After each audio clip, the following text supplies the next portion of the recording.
Good afternoon, my name's Tim, I'm an alcoholic. I'm also a member of Al-Anon. I was going to say a few words in the local language, but unfortunately I don't speak Australian.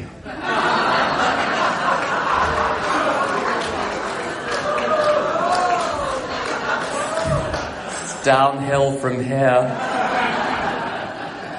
Thank you to the wonderful committee for organising this. I've had an absolute blast. Thank you to the other two programme speakers, because everything that needs to be said has been said. So I'm sort of off the hook now. And thank you to all of the other people who've spoken. I like the design of this convention, which allows people to speak from the floor and where we get to hear from all sorts of voices. Different types of voices, different fellowships. It's very helpful. When the rainstorm was storming this morning, I was thinking about, as we're on this enchanted island, a particular play which starts with a storm, where this cast of characters, because of the storm, gets washed up on this magical island. And I think that's true, firstly, of this convention, and more generally, of certainly my story in AA over the last 30 years. I'm not in AA by my design. I'm not still sober through my skill or wit or anything. But I think my sobriety is something of a cautionary tale. Over the years, I've seen people drop away or be picked off, to the left, to the right, levitating out at the top of AA, or falling out at the bottom. My job in AA is not to be in charge of my sobriety, but to pay attention to a few small things to make sure that when I die sober. And what I would have said years ago, you hear a lot of scare stories in AA about the horror of dying an alcoholic death. And those are not untrue. But over the last year, a number of people I've known have died, some sober, some not sober, some not in AA. And someone I know who died under the influence of substances simply fell unconscious and drowned in his swimming pool. And we were told this is the most peaceful possible death he could have had. And I've seen people die sober in enormous pain. I'm not in AA because I want to avoid pain.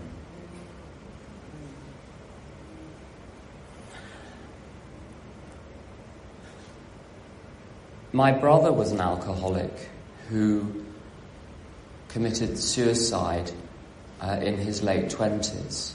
I discovered many years later he'd been sober in AA, but had slipped and couldn't see the point.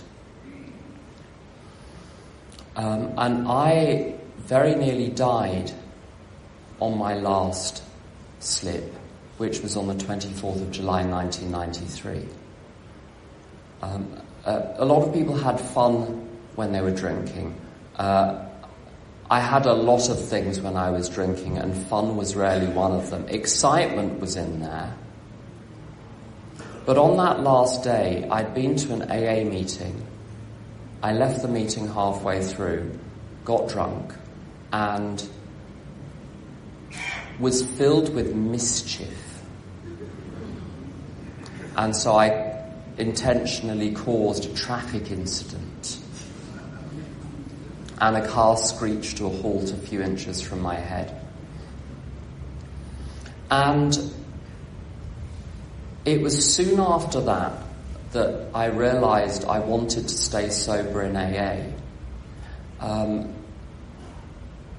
that it was worth giving a go. But it was, as I say, not for happiness, which seemed quite out of the question, and not for comfort, but for a word I don't think I'd ever used in my life before, which was dignity. I wanted the dignity of being sober. I wanted no longer to have the indignity of being arrested for being drunk and disorderly at 1 p.m. on a Saturday afternoon, covered in sick. What AA has guaranteed me is sobriety, and what that entails is dignity, that I get to live a worthwhile life and a dignified life. And the emotions are going to come and go. And I have to say, over the last year, when my best friend died of active alcoholism last summer, when another very close friend died of cancer in November, and when my mother died a couple of months ago, there were considerable feelings. If I were to drink again, and it's not out of the question that anyone might drink again, paying attention for long enough in AA has made that very clear, that there is no guarantee. I don't think would be because of emotion. It's very interesting in the Big Book, that the Big Book, if you... I know we've all read it a number of times, but there's reading it and there's really reading it. And I was a number of years sober before I really read it and realised how different a lot of its contents were from what I heard in meetings. One of the overwhelming themes in meetings, in my experience, is how we get this wonderful big life. Very good. You get a job and you get a mortgage and you get a family and you have these wonderful reconciliations with all of your family members. And if you get too unhappy and too restless, irritable and discontent, you'll drink again. So you've got to keep your emotions in check. And it's a very curious thing. There are some characters in the Big Book, in the first few chapters, which are used by the authors, I believe, I'm just going from what I'm reading, to illustrate what alcoholism is about. And there's a chap who's called the Man of 30. And he has a wonderful period of 25 years of sobriety. And he thinks he can get away with it. He thinks that because he's competent, he's outgrown his youthful derelictions, he's able to drink normally. Who's in charge? He is. No one else in his little world, just him. And then there's the certain American businessman who goes to see Dr. Jung, great psychoanalyst, I'm given to understand. And the book says he's in the peak of physical and mental condition, and yet he relapses, he drinks again. He didn't drink again because he was in a bad mood or because he had a resentment. There's something else going on here.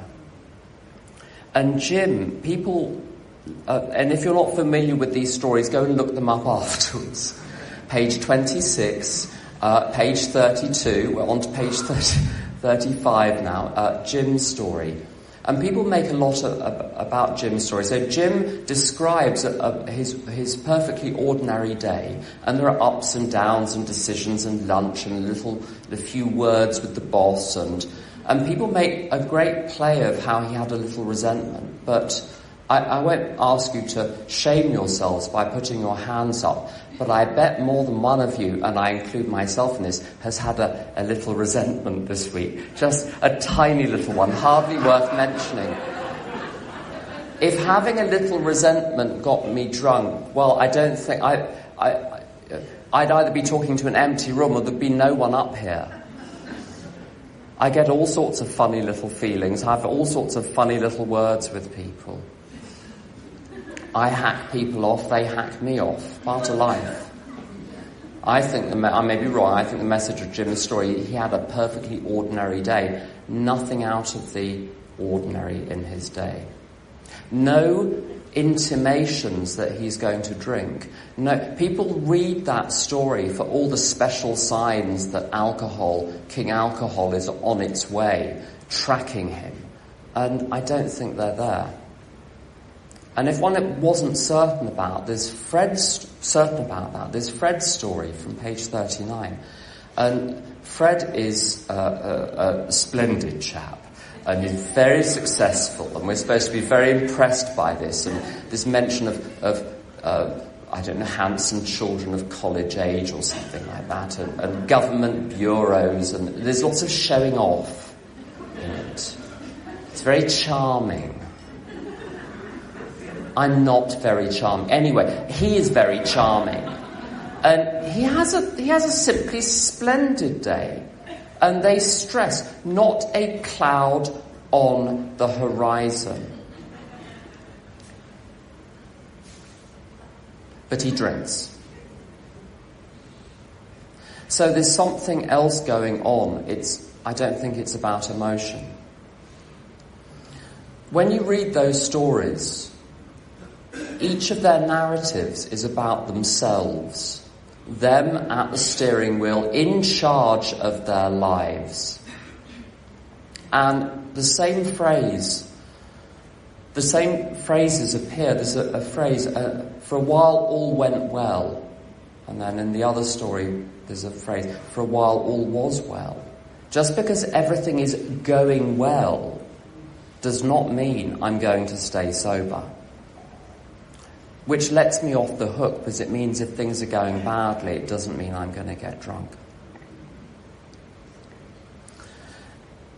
And there's a funny little line, the thought crossed my mind.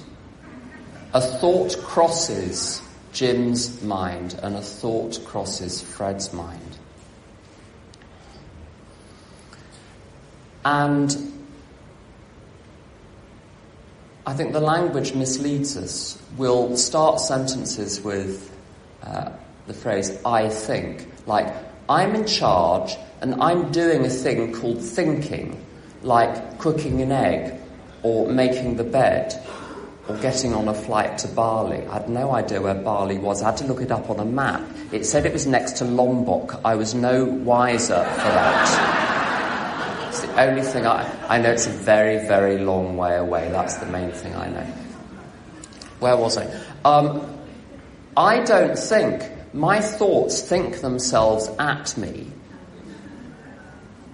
It's like I'm watching a screen, and this is happening, and there are a few little dials you can twist, but I don't make a thought happen. I create certain conditions, and then thoughts appear.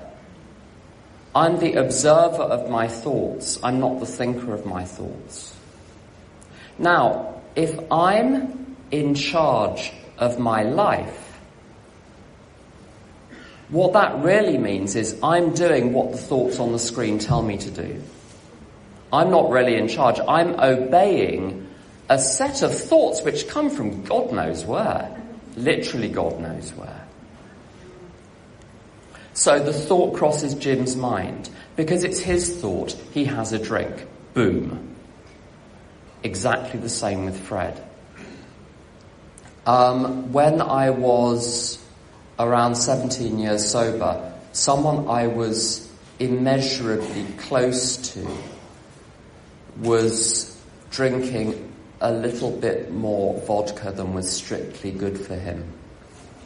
And I was trying to get him to talk to my sponsor in AA, and this chap had been sober for a very long time. And we were waiting for the hour when he was going to be calling my sponsor from the other room, and my friend said, I think I'm going to order a pizza in. And the thought crossed my mind, it would just be easier if I joined him in this.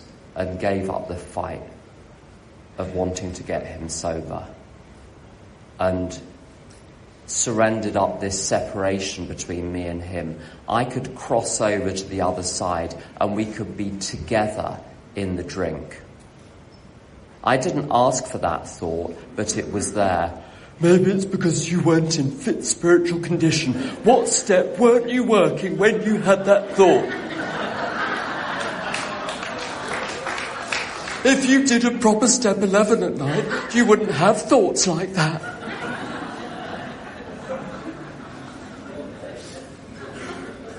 I had a perfectly good program, thank you.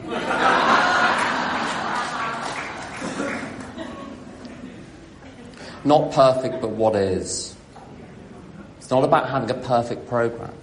The point is that I was in the habit of adopting an attitude of extreme skepticism towards the thoughts that cross my mind. Because I was trained militarily in AA over 17 years to adopt a position of skepticism towards my own thoughts. The fact that I had that thought had no power over me, and it just scooted on by and was replaced with another thought. A while later, I was in a situation where there would have been the opportunity to use substances, and that thought crossed my mind, and then another thought crossed my mind, which is, what would that do to my family? What would that do to my sponsees? I didn't care in that moment about my own welfare or my own happiness or my own future, but I'd learnt to care about other people. I have developed a sense of the worth of other people in AA way before I developed a sense of my own.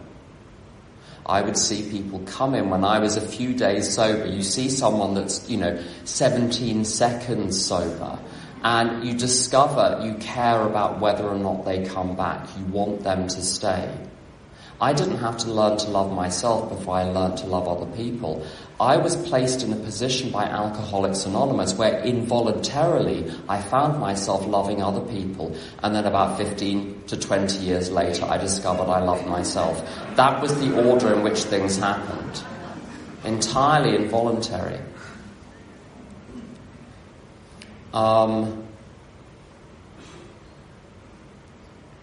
So why would a person drink again? In the play I referred to earlier, there's a magician who is in charge of an island. He's an exiled Duke of Milan, and he's in charge of an island, and he has magical powers. And there are two creatures on the island, amongst others, who are in his service. And one is called Ariel, who does everything right. And one is called Caliban, who is grudging. He will accept the service, but he's grudging and hateful. And Caliban gets a couple of accomplices called Stefano and Trinculo, who get drunk, interestingly. They're the two drunk characters. And they go to steal, the magician is called Prospero, they go to steal Prospero's robes. They're going to kill him, but first of all they go and try on his robes. The way I would drink again is trying on God's robes. Deciding that I'm in charge of my life. Deciding I'm in charge of your life. Deciding I know what's best for anyone else. Thinking I got myself here somehow. That mantle, that raiment of in-chargeness is what was the undoing of Jim and Fred. And the other characters in the big book.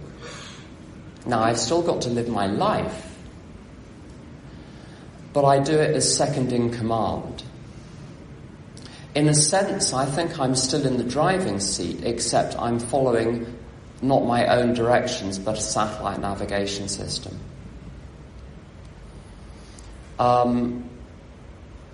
This is the island of meditation, it seems. There are whole towns which are devoted to it, and I need to tell you now, I'm not going to tell you anything useful about meditation. I know nothing about meditation in the Eastern sense or in the modern sense, but I know a tiny bit about meditation in the Big Book. And it's one of those words which, if you grabbed 100 people off the street today and said, what is meditation? You'd get images of cushions and bells and gongs and all sorts of wonderful things. What you would not get is someone sitting there in the morning with their cup of coffee, with a pen and a piece of paper, constructing their plan for the day. But that's exactly what it tells me to do. I came to AA with a very bad dose of alcoholism and a very bad dose of all sorts of other conditions of mind and body, shall we say, which I'm sure lots of labels could be slapped on. And labels were slapped on me from an early age. There was an awful lot wrong with me. I was antisocial. I was known to the police in more than one borough. I had panic attacks. I used to sit under furniture because I was too frightened to be exposed out in the open in a room this was a very frequent occurrence. I'd have to screw myself up into a ball and sort of fit myself on shelves. I was sometimes violent, mostly against physical objects, but nonetheless violence is violence. There was absolute rage inside me. And when I was about 5 years sober, I thought, right, I need to get on top of this meditation business. And what I didn't do was read the Big Book, or even the 12 and 12, which I think is not bad on the topic. I took the word out of the step, ran off, and said, into the world, and said, what does it mean? And I went to some classes and did some instruction. And I remember this terrible night. It was about 10:15. I was exhausted. And I thought, I know, I'm going to meditate. It's one of the steps. It's bound to help. So I got my little cushion. I sat on the cushion and I tried to watch my thoughts. And within 7 seconds, I was suicidal. And I tried for 2 more minutes. And I couldn't. Well, maybe if you'd done a proper step 4, you wouldn't have been in that state. If your first and only step 4 was enough to clear all the crap out, well, good for you. I don't know if it's generational, but, my family was not the Waltons. There was a lot of stuff came down the tubes from my parents, from my grandparents, and manifested in me. It was not going to get overturned in a night.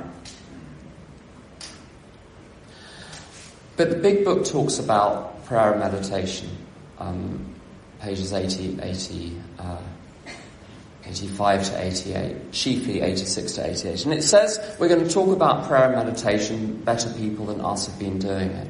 And we're going to give you some valuable suggestions. This means what they then say was what they thought meditation was for them. Now, there's nothing wrong with any other stuff, but I'm interested within AA in what the AA book says meditation is.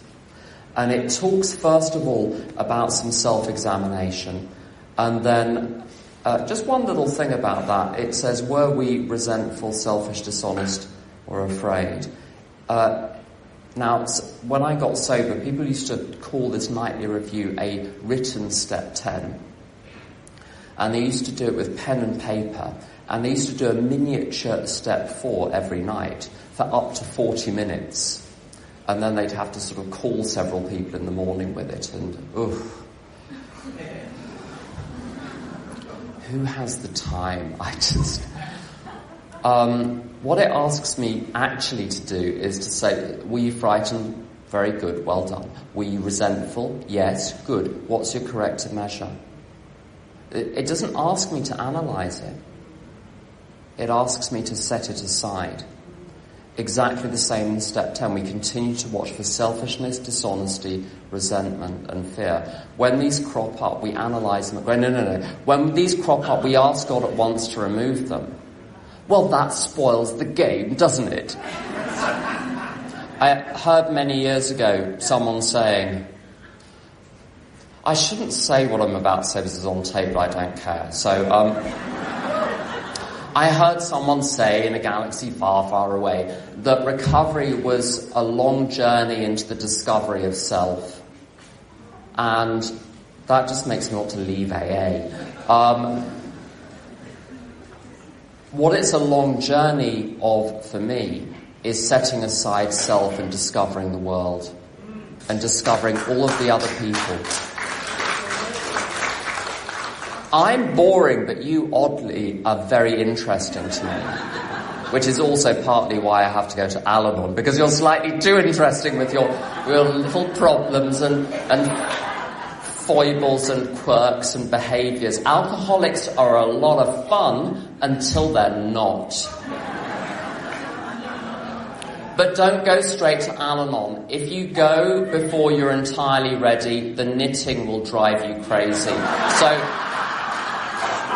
just wait until you're reduced to Al-Anon. And by the way, if you're in AA and you go to Al-Anon, don't tell them all about the big book. They don't care. And don't tell them about the steps you think you've done. They also don't care. They've seen it 1,000 times before. So what I was told to do is keep your big fat mouth shut and listen for a while. Listen for a good 5 years. That was about right. Because it works differently. My job is to set aside self in order that I can get on with what God's will is for me today, which is nothing fancy. Seeking God's will is not about asking God for a vision of what's on the jigsaw puzzle box so that I can construct the jigsaw puzzle. Based on that knowledge. It's not about pulling back the curtain and getting the universe to disclose its secrets. It's about learning the craft of putting one jigsaw puzzle piece next to another. Or here's a blue piece, here's another blue piece. Let's see if they go together. And you have to try 50 and then finally one goes in. That's what it's like. And I will never ever see what picture is on the box. I will never... I'm the person putting the pieces in. I'll never get to stand back and see the effect. So the effect is none of my business. My job is simply to do one thing after another today. And my meditation in the morning is, God, what do you want me to do today? What attitude do you want me to take towards these things? And then I get on with it. And I should have progressed beyond this, but I haven't. When I think I've progressed from that onto more esoteric things, I'm in real trouble. So I have to keep things very, very simple. I don't know if anyone... where I go to meetings, everyone is about 12, and no one understands any of my analogies or memories or just... We have to explain it to them all afterwards. Does anyone remember Etch-a-Sketch? Very good. Okay, I'm in the right place.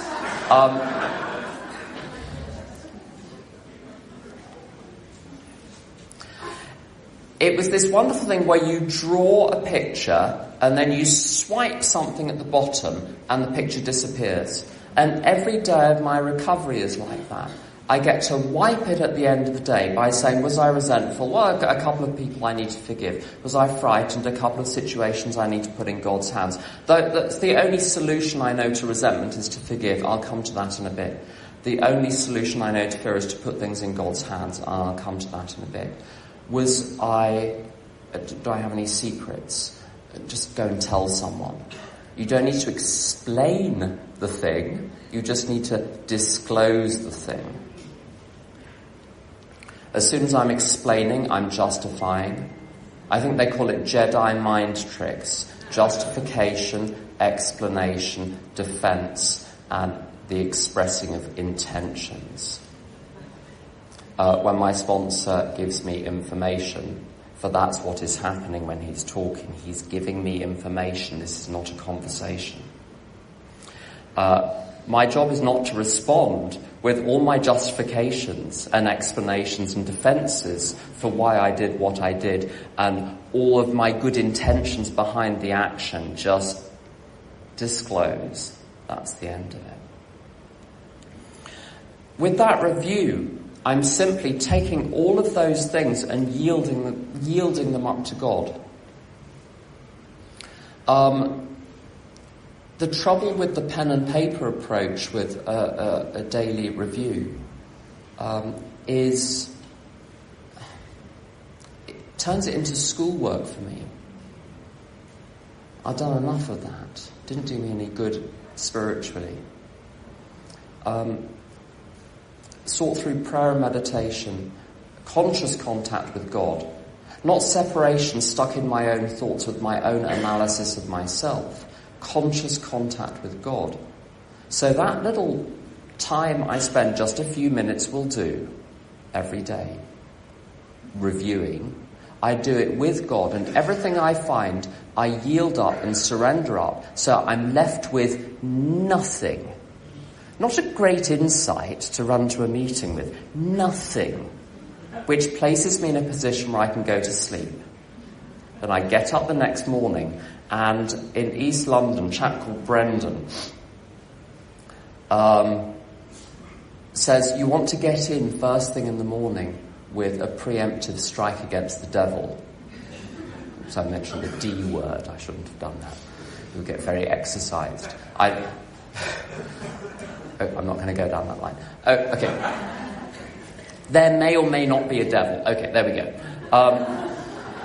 Preemptive strike. And the preemptive strike is nothing special. It's God, please direct my thinking. Divorce my thinking from self-pity, self-seeking and dishonest motives. And I feel my limbs being chopped off at this point. I'm left with nothing. We consider our plans for the day. Nothing fancy about that. We ask God for inspiration, an intuitive thought or a decision. How do I know what God's will is?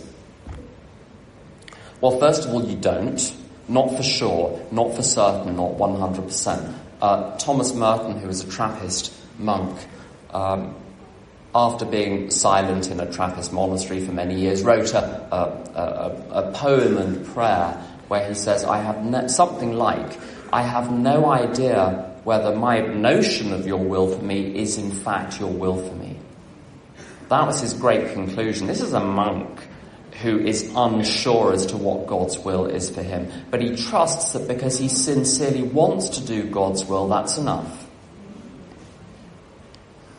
And this great mystery about God's will, 99% of it is absolutely certain. Get up at the same time every day, have breakfast, have 3 or 4 square meals a day, get some exercise, no screen time late at night, go to lots of meetings, tell the truth, talk to your sponsor, do a daily review, do some daily meditation, go for a walk occasionally, get out in nature, go to work, do some work when you're at work, be diligent, keep your mouth largely shut, leave them lay where Jesus flagged them, step over the body, get on with your life. I mean, if you don't know what God's will is to do, just buy one day at a time in Al-Anon and whatever it says for today, do that. There's no great mystery. I don't need to run round to 47 people asking, what do you think God's will is for me? I just get on with my day. I find the modern world very tiring. I find social media very tiring. I find the media very tiring. I find technology very tiring. I find all of these voices telling you to take charge of your life and have visions and passions and dreams and where do you see yourself in 5 years?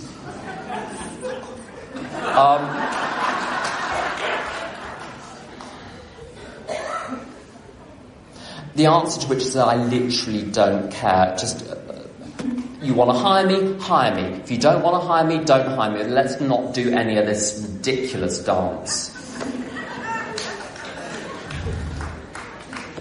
You want a typist? I type. Good. Let's get on with it. When people ask me what I do for a living, my other half instructs me to tell them you type, because that's literally what you do. You just sit at a keyboard and type things. Said he's recasting it, he describes it as spelling. I get home and he says, have you done good spelling today? That's all I have to do. But this idea of, you see, all my little hobby horses are going to come out now, aren't they? This line, which has been doing the rounds for a few years in London AA, I've cited it already, this notion of having a big life. And it's this idea of, having a console with all of these screens that you've got to monitor and be in charge of. And sometimes when people want to demonstrate that the program works, they tell you how well they're doing at work and the promotions they've got and the responsibilities they've been given. And that's fair enough, nothing wrong with that. If that's God's will, great. But I tried that. I tried a version of AA for the first 8 or 9 years where the secret little plan, and I did do the steps in the first year, which is what kept me sober, and I made amends, and I was a good boy, and I started sponsoring people, and I did service at lots of meetings, and I kept my nose clean, and I kept my knickers on. I don't think the 13th step is a joking matter. People relapse and often die on relapses, and I do not want some trivial dalliance of mine with this person potentially to be part of the story of their destruction. One does not know what role one plays in people's lives. And my first sponsor said to me, "Princess, don't shit where you eat. If you must misbehave, do it a very long way from here." So my job in AA is to treat people wherever possible with civility and politeness, and to keep my eyes to myself and keep my hands to myself. So my first few years I was a good boy, but I had a plan. I thought, now that pesky alcohol's out of the way, I can go out into the world and get all of the things that alcohol was robbing me of. I can go and get a career. I can go and get some qualifications. I can get a house. I can get a relationship. I can get a social life. I can get holidays. I can get a mortgage. I can get pensions. And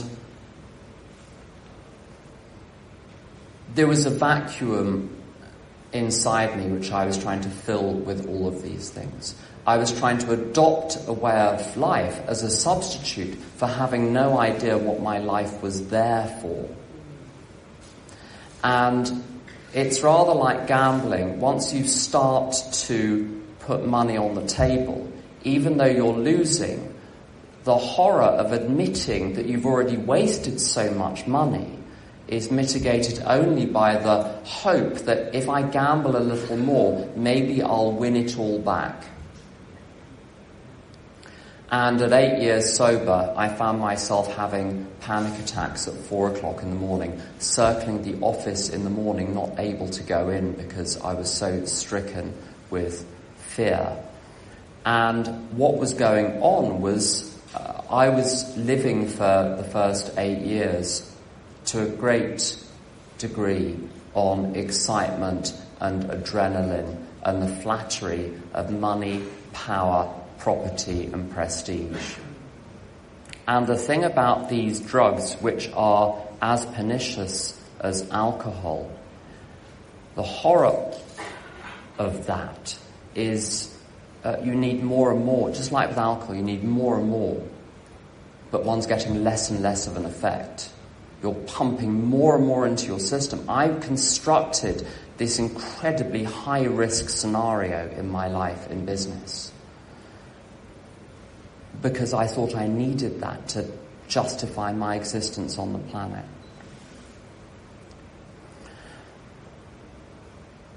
There were a couple of things that I discovered. I broke down, I left AA for a while, I didn't drink, but I became peculiar. And when I was done being peculiar, I got back to AA, and it was like you were talking a different language. It took a while to get used to it again. And it gave me actually an insight into what it would be like trying to come back to AA after drinking again. I mean, I hadn't had a drink, and yet everything that was said in meetings seemed alien and pointless. How much more would that be the case if all the mortar in my mind had been dissolved and washed away by alcohol? So I came back, and I did a couple of things. The first thing I did, and it took a while to realize that this was necessary, the first thing is I went through the first 164 pages of the big book and pretended I'd never read it before. And you discover there are different types of content. There are descriptions of alcoholism. There are warnings of what happens if one doesn't do something about one's alcoholism. There are some general principles. There are actions to take, and then there are promises. And there are a couple of other types of discourse in there as well. What I was told to do was to treat each statement about alcoholism like a mirror and say, is this me? Or each statement about living life as a mirror, is this me? A life run on self-will can hardly be a success. In other words, if my life is based on what I want, it's going to fail, even though I get my own way. The problem is not that I can't get my own way. The problem is that I can, and it's ashes in my mouth. So when I was 30 years old, I had everything that I thought I wanted, and I was dead inside and frantic. I went through the book, and the two things that I did, which I'd never fully done before, I'd disclosed everything in step 5, and I think that is probably what had kept me sober. But I hadn't dotted the I's and crossed the T's with amends, and I hadn't forgiven everyone. And forgiveness, I thought it was about saying, in a rather patronising way to people, you've done a very good job, this is wonderful, but it wasn't what I wanted, but I can live with that. On page 65 it says the world and its people are often quite wrong. So I get to face the reality of the awful childhood and other things. But to say on page 66, they like me are sick, I like them am sick. Everything I did in my 20s, I hurt a lot of people in my 20s sober, because I was concerned chiefly with myself. But I was driven by forces within me. Why? Because I hadn't given myself to God. God was the occasional little helper. And I got to recognise that other people were trapped in their own little prisons.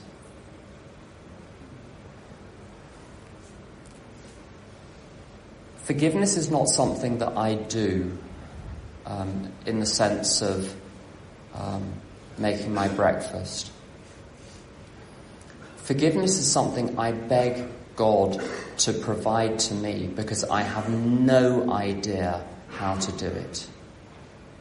I remember my poor old mother, God rest her soul. We had a very turbulent relationship. She had a bad war. Her father was in a concentration camp. She was very ill-treated by her mother.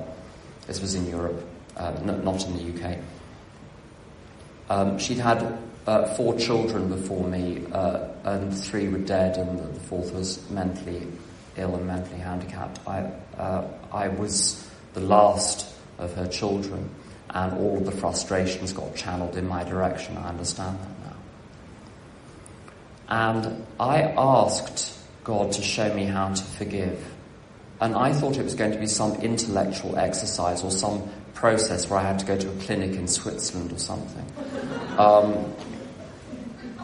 And it wasn't that at all. God's quicker, I think. If one absolutely surrenders, God is amazingly swift. And it was her 80th birthday, and we travelled down, and I knocked on the door, and she opened it, and I didn't see my mother. I saw a frail old woman that was pleased to see her son, but trepidatious and gearing up for a fight. And I saw her for the first time in my life, and that was the end of that resentment, which had been going on for decades. I made myself ready through the actions I took, through the considerations prompted by the Big Book. But the action was God's action, not my action. The other thing I hadn't done was go through my entire life. I'd done a whole load of amends the first time around, and I'd cleaned up most of my messes as I went along. What I was encouraged to do was to go through the Rolodex of my mind and write down the name of any person who my mind had snagged on for any reason. Any tension, awkwardness, embarrassment. Who would I not want to walk in the room? Who would I not want to blag, rich as they are with my secrets, to everyone else in my life? Who are the people I would dread encountering? Where are the places I wouldn't want to go in case I saw them?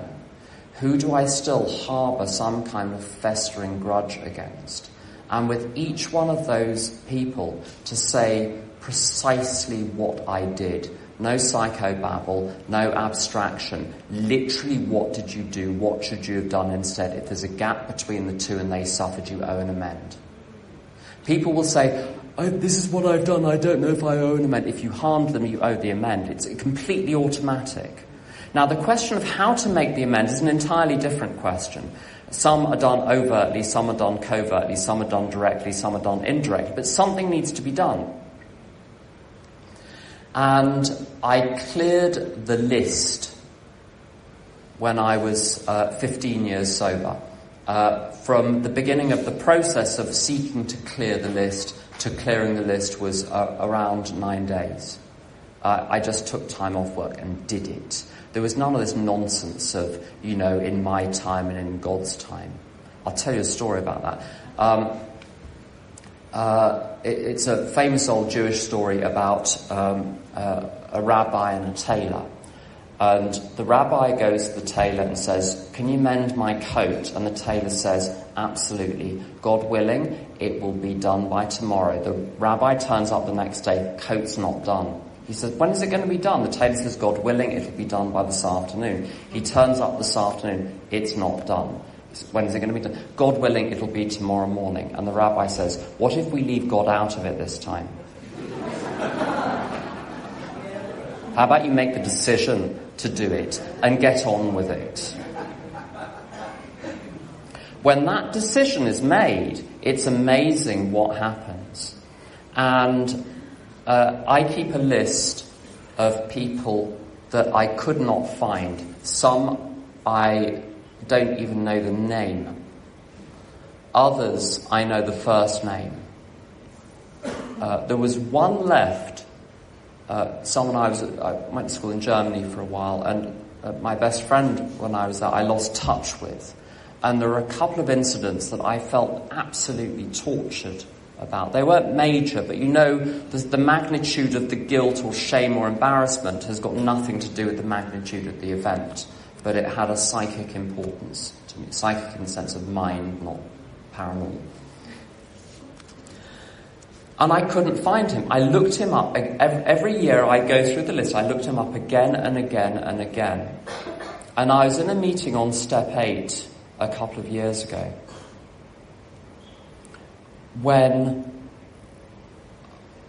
I got this sudden urge, this impulse, which was irresistible, to have one more look. And it was pointless. I'd been looking for many years. And I knew a few facts about his life which would help me to do some searching. And I found a website, something which had been recently published, where there was reference to someone from 20 years earlier, which had his first name and his surname, but attached to a different barrel, so it was a double-barreled surname. And I followed that track, and I paid some money to an agency in America, and I tracked him down. I hadn't been able to find him because his surname had changed, but there was this brief window when he was operating under the double-barreled surname. There was one reference only on the internet, and it's since disappeared, which is bizarre. But I found him, and I tracked him down. I wrote to him, he wrote back immediately. And we go and stay with the family every summer in Vermont. And the curious thing is my 30th AA birthday was spent giving the eulogy at my best friend's funeral. The best friend who died with active addiction. And as luck would have it, we were going to stay with this family immediately afterwards. It can't be arranged. This sort of thing can't be arranged. This idea that I have constructed my own life. When I was 11, I remember turning my face to the wall and gesturing in the general direction of the universe, saying, "You can keep it." Not interested. If it wasn't for that, then I don't think I would have become an alcoholic, seeing what alcohol did to my brother. If I didn't have the perilous physical craving, which means that when I take a drink, I become someone that is not remotely interested in sobriety. If I didn't have that and the mental obsession which compels me to drink because there is no other voice in my head, I wouldn't have needed to come to AA. If I hadn't come to AA, I wouldn't have been able to spend with my other half the last 5 years looking after my mother. She died at the age of 94. When she was 89, she became very ill, and she went into hospital, and it was touch and go for a while. And when she came out, she wasn't the same. It's very common when people are very old and they go into a hospital, they come out very disorientated, and that disorientation can last for months, and sometimes it never goes. Just a couple of weeks will do it. And she was unable to, we got all the pills in the pill box, but she kept getting the pill box upside down. So she'd take from the right place, but the thing was upside down. So she'd take the morning thing at night and the night thing in the morning. It was impossible. And we got her into a home near where we lived. And before she got ill at the age of 89, she was still very tense. She had enough reasons, as I explained, and there are other things as well in her life. Terrible things. She had good reason to be a tense old woman at 89. But we were given 5 years, and during those 5 years, we would take her out every Sunday. And we put her in the wheelchair. She lost her mobility. She could stagger a few steps, but that was about all. So we put her in a wheelchair, we'd wheel her through the park, her eyesight was going, and we'd count the dogs in the park and describe the dogs, and we'd wheel her to a rose garden, and we'd describe the roses, and we'd pull down the roses for her to smell one by one. And we'd go to a Turkish cafe where they always addressed her. When they saw us coming, they would say hello to her before they said hello to us. She couldn't see them, but they called her Mammy. They treated her like she was their mother, and she ordered the same thing every Sunday for 5 years. And we used to sit in the same place and watch There was a big African church, people with amazing costumes coming out, and we would describe what people were wearing to her. Then we'd give her an ice cream on the way back and take her home. And this was our Sunday for 5 years.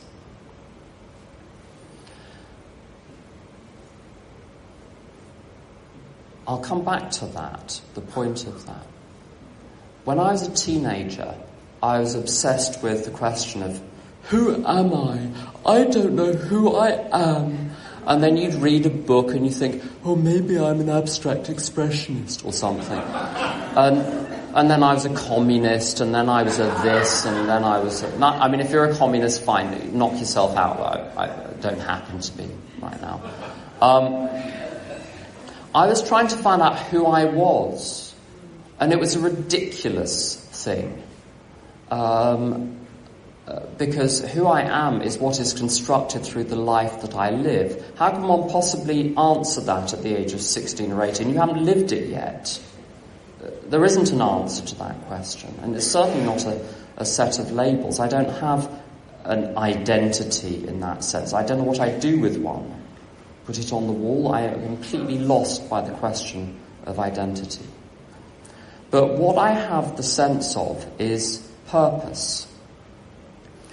My mother was a fastidious woman, and she was always tidying and organising and arranging and throwing things away and rationalising and keeping things beautifully ordered. But the one thing that she'd never ordered was herself. And over the last 5 years, all of the memories from her childhood came back one by one and were expressed, often very incoherently because her mind was going. But they were expressed, they'd bloom and explode and be gone. And then that memory would never come back again. And she folded and ironed and put away every single one of those memories until she died at complete peace. And Jonathan and I were part of that. I don't know. Maybe I'm an alcoholic in order that Jonathan and I could give her those 5 years. My best friend who died got sober originally in the late 90s and then relapsed after a few years, got sober again in 2010, and we were completely inseparable for 10 years until some things started to change. And when he died, and I'm ashamed to say this, there was a moment when I thought, all of that time invested in that relationship and now it's gone. And how sickeningly ungrateful of me. I was given those 10 years. Maybe my job was to be his friend for those 10 years, and that was the job. It wasn't for me to get a payoff at the end of it. The thing itself was the point. And there are dozens of these things in my life. None of the things which I think are of any value at all in my life are the sort of things that they talk about on LinkedIn.